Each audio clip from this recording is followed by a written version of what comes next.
Student, आज आप लोगों को भूगोल में बताया जाएगा। हम लोग पढ़ रहे थे भूगोल चैप्टर में प्राकृतिक संसाधन चैप्टर को। इसमें से आप लोग का 1 तक हो चुके थे और उसके बाद हम लोग पढ़ रहे थे पिछली क्लास में, यहाँ तक पढ़ चुके थे। आपके पास लगा हुआ है, देख लीजिए कहाँ तक हो चुके थे पिछली क्लास में। बंजर तथा कृषि अयोग्य भूमि के बारे में हम लोग जान चुके थे। आज हम लोग जानेंगे गैर कृषि परियोजना के अंतर्गत क्षेत्र के बारे में चौथा, और उसके बाद हम लोग चौथा स्थायी के बारे में। तो चलिए हम लोग बात न करते हुए तीसरा टॉपिक पे चलते हैं। तीसरा पॉइंट क्या था हम लोगों को, देखिए यहाँ गैर कृषि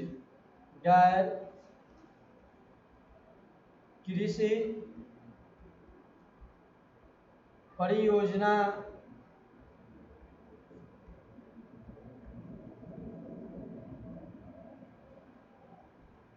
के अंतर्गत के क्षेत्र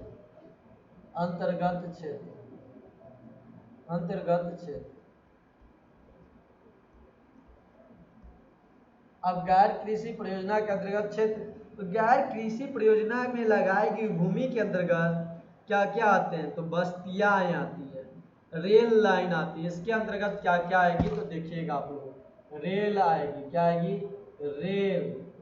रेल बस्तियां। क्या आएगी?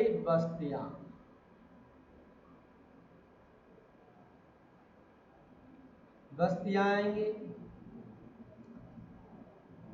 उसके बाद आपका रेल आएगी। क्या आएगी? आपका रेल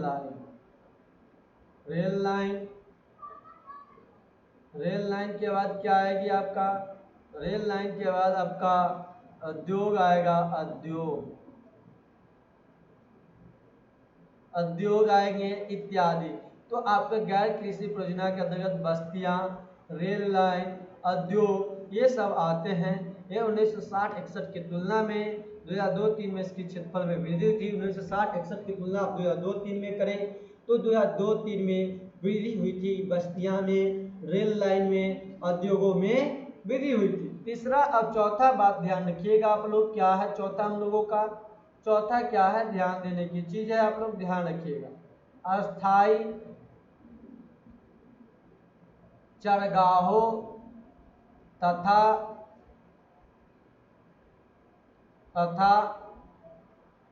अन्य गोचर भूमि।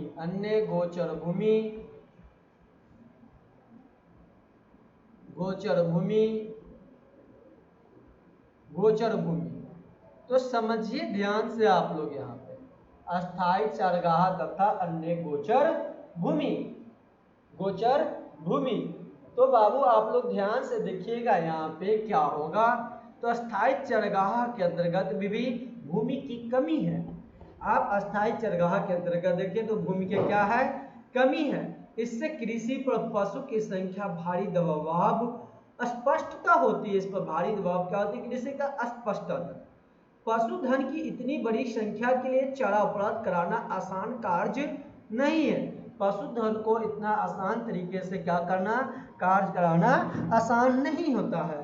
पशुधनों को मुख्यतः घास, फूस, कुट्टी, भूसा, अन्य चारे वाले फसल पर पाला जाता है। भारत में पशुधन की संख्या संसार में सबसे अधिक है। भारत में देखा जाए तो पशुधन की संख्या संसार में सबसे अधिक है। भारत में पशुधन की संख्या सबसे अधिक है। पशुधन की संख्या सबसे अधिक है। पशुधन की संख्या सबसे अधिक है संसार से सबसे अधिक है संसार से। संसार में देखा जाए सबसे अधिक कहाँ पे है? संसार से, या संसार में सबसे अधिक पशुधन की संख्या आपको कहाँ मिलेंगे? तो भारत में मिलेंगे। कहाँ? भारत मिलेंगे। पशुओं मुक्त क्या खाते हैं? घास फूस खाते हैं, कुट्टी खाते हैं, भूसा खाते हैं, अन्य चारे वाला भाषे पर फसलों पर पाला जाता है। संसार में संयुक्त राज्य अमेरिका में 26%, अमेरिका में बात किया जाए तो 26%, अमेरिका में कितना? 26%। चीन में बात किया जाए तो आपको भूमि कितना 30%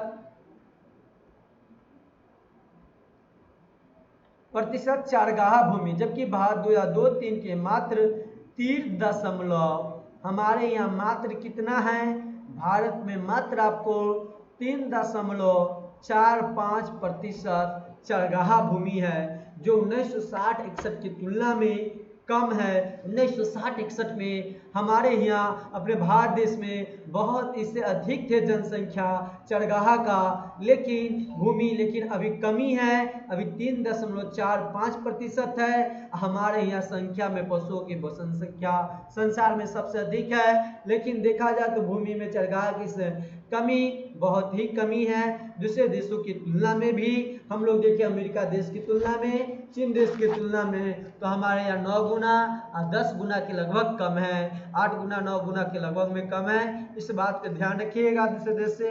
अब 5वां नंबर आप लोग ध्यान रखिएगा, 5वां नंबर वर्तमान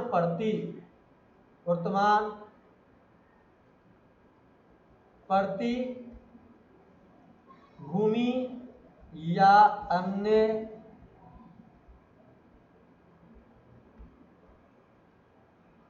प्रतिभूमि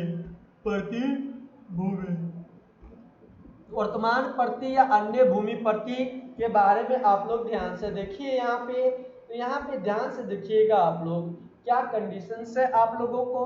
वर्तमान प्रति अन्य भूमि, यह भूमि क्या होता है, अनुपजाऊ होती है, इस भूमि पर खेती नहीं की जा सकती, ये क्या होती है, अनुपजाऊ भूमि होती है, अनुपजाऊ होती है, अनुपजाऊ है। इन पर फसल उगाने के लिए कृषि लागत बहुत ज़्यादा, यदि इन पर वर्तमान प्रति पर खेती करें हम तो बहुत ज़्यादा हमें फसल लगाने होते हैं। अब इसके बाद देखिए, इन भूमि में 2 या 3 वर्ष में 1-2 बार ही बोया जाता है। इन खेती पर ऐसे जगह पे जमीन पे वर्ष में 2-3 वर्ष में 1 बार ही बोया जाता है। 1960-61 की तुलना में इस प्रकार के भूमि में क्षेत्रफल में वृद्धि हुई है। और 1960-61 की तुलना में देखें 2003 में 2 में, तो इसमें क्या हुआ, हमारे यहाँ वृद्धि हुई। इसे शुद्ध बोए गए क्षेत्र में सम्मिलित कर लिया जाए तब भारत के कुल संचित क्षेत्र में लगभग 55% हिस्से पर कृषि की जाती है। यदि इसमें से शुद्ध बोए गए जिस क्षेत्र को हासिल कर लिए जाएंगे, उसमें से कितने प्रतिशत शुद्ध बोए गए क्षेत्र को सम्मिलित कर लिए जाएंगे, तो भारत में कुल कितने हो जाएंगे, आपका याद रखिएगा, भारत में कुल 55%, कितने प्रतिशत, 55% हिस्से पर कृषि होती है, हिस्से पर कृषि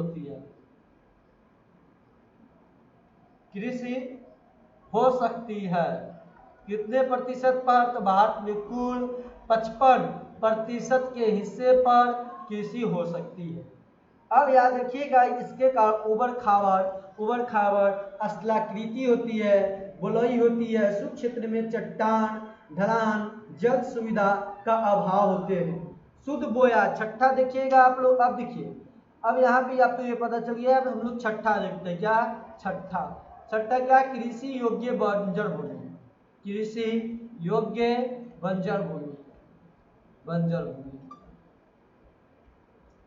कृषि योग्य बंजर भूमि, इसके पर ध्यान रखिएगा। यहाँ पर आप लोग तो 2002-3 में कृषि योग्य बंजर भूमि घटाकर 4.41% क्षेत्र में रह गई है। यह घटाकर आपके कितने प्रतिशत में रह गई है, 4.41% क्षेत्र में रह गई है।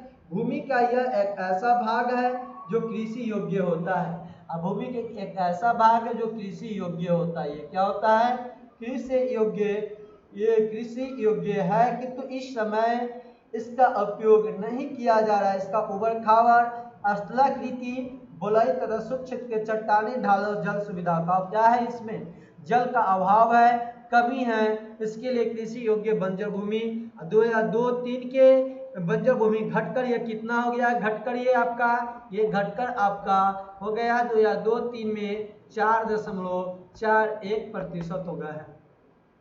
अब सातवां आप लोग देखिएगा, सातवां आप लोग कौन सा, तो सातवां ध्यान से देखिएगा आप लोग, शुद्ध बोया गया भूमि, शुद्ध बोया गया भूमि, ये आपका इंपॉर्टेंट है, ध्यान से देखिएगा, शुद्ध बोया गया भूमि, ये आपको 2002-3 में याद रखिएगा, 2002-3 में शुद्ध बोए गए भूमि का क्षेत्र 43.41% था। बोया गया क्षेत्र कितना था, शुद्ध बोया गया भूमि का क्षेत्र, आपको भूमि का क्षेत्र देखा जाए तो क्षेत्र आप लोग याद रखिएगा, क्षेत्र कितना था इसका, भूमि का क्षेत्र शुद्ध बोया गया तो 43.41% था, जो 1960-61 की तुलना में कम था आपका, याद रखिएगा 1960-61 की तुलना में आपका कम है। यह कृषि क्षेत्र का उच्चतम प्रतिशत है, और कृषि क्षेत्र का सबसे उच्चतम प्रतिशत है संयुक्त राज्य अमेरिका में 20%, याद रखिएगा अमेरिका में कितना, तो 20%, संयुक्त राज्य अमेरिका में 20%, इसे ही अमेरिका कहिए तो संयुक्त राज्य अमेरिका कहिए तो दोनों एक ही चीज है, इस बात को ध्यान रखिएगा। तो संयुक्त राज्य अमेरिका में 20%, कनाडा में ध्यान रखिएगा आप लोग, कनाडा में आपका 5%, कनाडा में कितना, 5%। तीसरा बात ध्यान रखिएगा, चीन में 11%, चीन में कितना, 11%। चौथा बात आप लोग ध्यान रखिएगा, जापान में कितना, तो जापान में आपका 13% क्षेत्र पर कृषि की जाती है, यानी भारत में हम लोग को 43.41% पर कृषि की जाती है शुद्ध बोया गया भूमि पे, संयुक्त राज्य अमेरिका में 20% पर खेती की जाती है, कनाडा में 5% पर खेती की जाती है, चीन में 11% पर कृषि की जाती है शुद्ध बोया गया भूमि क्षेत्र आपका कृषि खेती, जापान में 13% क्षेत्र पर किए जाते हैं। अब भारत में शुद्ध बोए गए क्षेत्र का प्रतिशत विभिन्न राज्य में विभिन्न है। अब हमारे भारत में बात किया जाए तो भारत में भी अब हर राज्य को देखा जाए तो भारत में शुद्ध बोया गया भूमि का प्रतिशत, शुद्ध बोया गया क्षेत्र, शुद्ध बोया गया भूमि, तो भारत का भूमि का क्षेत्र, अब देखिए तो भारत में भी प्रत्येक राज्य में क्या होता है, अलग अलग बोए जाते हैं। तो पंजाब में 80%, कितना, पंजाब में 80%, हरियाणा में कितना, 80%, पंजाब और हरियाणा में आपका कितना, 80% भूमि पर खेती की जाती है। अब बात किया जाए आप लोग अरुणाचल प्रदेश में कितना, तो अरुणाचल प्रदेश में 10%, 10%, मिजोरम में कितना, 10%, मिजोरम में कितना खेती की जाती है, 10%, मणिपुर में कितना, 10%, अंडमान निकोबार द्वीप समूह में कितना, अंडमान निकोबार द्वीप समूह में 10%,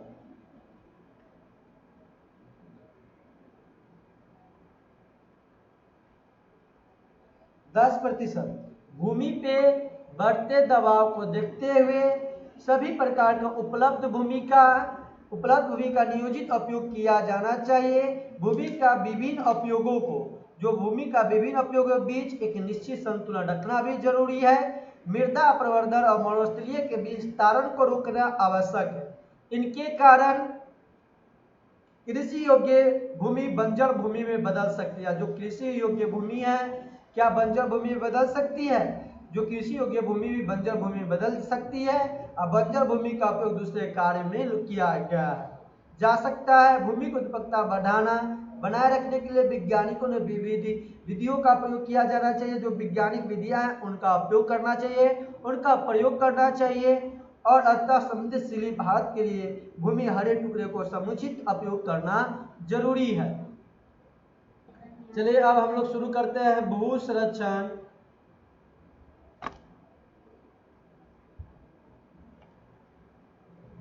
भू संरक्षण, भूक्षरण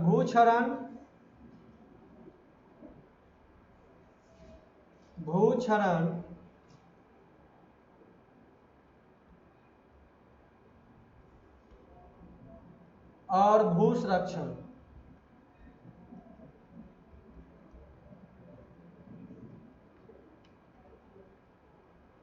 आप लोग देखिएगा यहाँ पे बहते हुए जल, पवन, जीव जंतुएं मनुष्य की क्रियाओं के द्वारा भूपटल की ऊपरी उपजाऊ मृदा मिट्टी की परत कट जाना, बह जाना और उड़कर अन्यत्र स्थानांतरित कर हो जाना मृदा अपरदन या भूक्षरण या भूमि क्या कहता है, कटाव कहता है। देखिए भूक्षरण, भूक्षरण या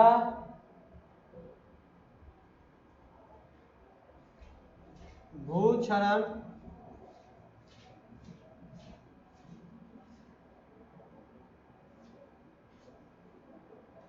इसी का दूसरा नाम क्या है, ध्यान रखिएगा, मृदा अपरदन। इसी का तीसरा नाम क्या है, ध्यान रखिएगा, तीसरा नाम भूमि कटाव। तीनों एक ही नाम है, भूक्षरण, मृदा अपरदन और भूमि कटाव, तीनों क्या है, एक ही नाम है आपका, तीनों एक ही नाम है, तीनों क्या है आपका, एक ही नाम है। भूक्षरण, मृदा अपरदन, भूमि कटाव, तीनों एक ही नाम है। तो ये कैसे, इसे क्या कहते हैं, तो ध्यान से देखिएगा, आप लोग लिखिएगा, बहते हुए जल, बहते हुए जल,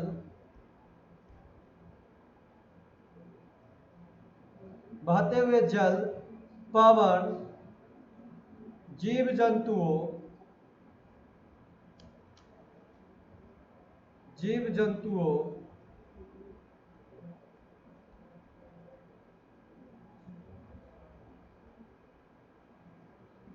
एवं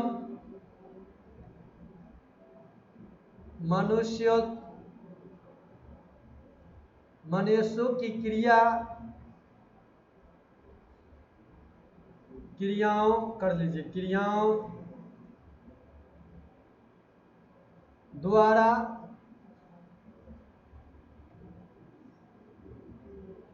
भूपटल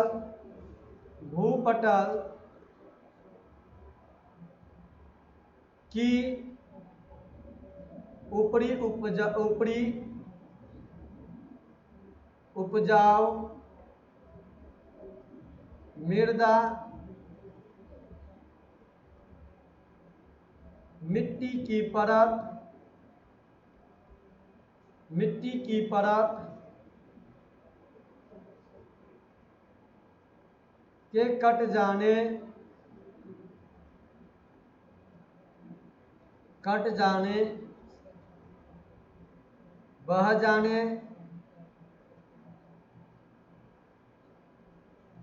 बह जाने और उड़कर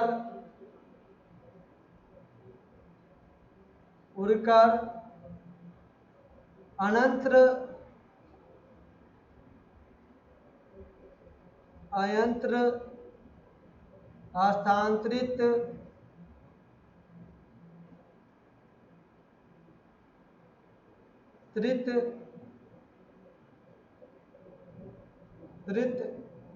हो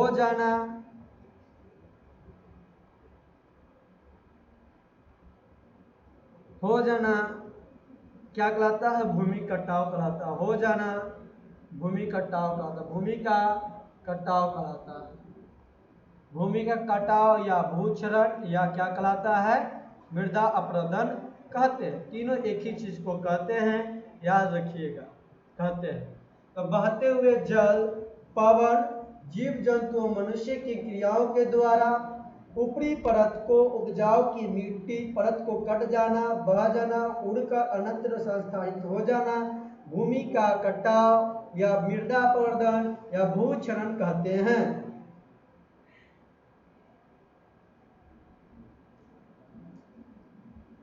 अब मिट्टी के कटाव धीरे धीरे भूमि की उर्वरा शक्ति को नष्ट हो जाती है। मिट्टी की कटाव से धीरे धीरे उसको जो मिट्टी की उर्वरा शक्ति होती है वह नष्ट हो जाती है। अब नष्ट हो जाती है मिट्टी की उर्वरा शक्ति, जब नष्ट होती है मिट्टी की उर्वरा शक्ति तो आप लोग याद रखिएगा, और वो कृषि के स्वार्थता अयोग्य हो जाता है। कृषि के स्वार्थता क्या हो जाती है? अयोग्य हो जाती है। मृदा के अपवर्तन को विद्वानों ने रेंगती हुई मृत्यु की संज्ञा दी है।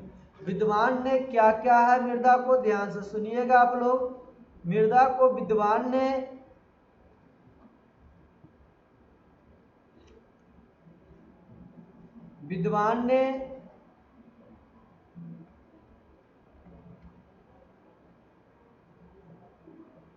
मृदा के अपवर्तन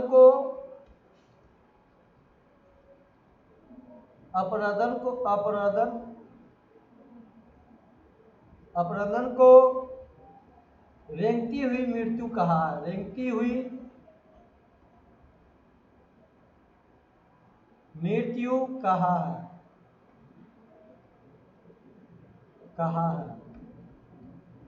अब देखिए, भारत की 1/4 भूमि अपवर्तन की समस्या से ग्रस्त है। जो भारत की आपकी भूमि है, 1/4 किससे ग्रस्त है? आपकी भूमि अपवर्तन समस्या से ग्रस्त है। भूमि अपवर्तन से भौतिक क्षति के अलावा आर्थिक हानि भी होती है। भौतिक क्षति के अलावा आपका क्या होता है? आर्थिक हानि भी होती है, क्योंकि भूमि इस ऊपरी परत में वनस्पतियों के उगने के लिए आवश्यक पोषक तत्व उपस्थित रहते हैं इसमें, और इस सतह के नष्ट होने के साथ साथ आपका मिट्टी का क्या नष्ट हो जाता है? उर्वरा शक्ति भी नष्ट हो जाती है। मृदा के अपवर्तन की समस्त पंजाब, हरियाणा, उत्तर प्रदेश, मध्य प्रदेश, राजस्थान में अधिक प्रबल है। इस तरह से आप लोगों को ये खत्म हुआ। क्या खत्म हुआ? भूक्षरण और भू संचरण के बारे में कल आप लोग को पढ़ाए जाएंगे। भूक्षरण, भूमि अपवर्तन के कारण, भूमि संरक्षण के उपाय। आज इतना ही आप लोग को रहने दिया जाता है। और यदि वीडियो अच्छा लगा होगा तो आप लोग चैनल को सब्सक्राइब कीजिएगा, शेयर कीजिएगा। यदि आप लोग अभी तक वीडियो को लाइक कमेंट नहीं किया है तो लाइक जरूर कीजिए, कमेंट भी आप लोग जरूर कीजिएगा।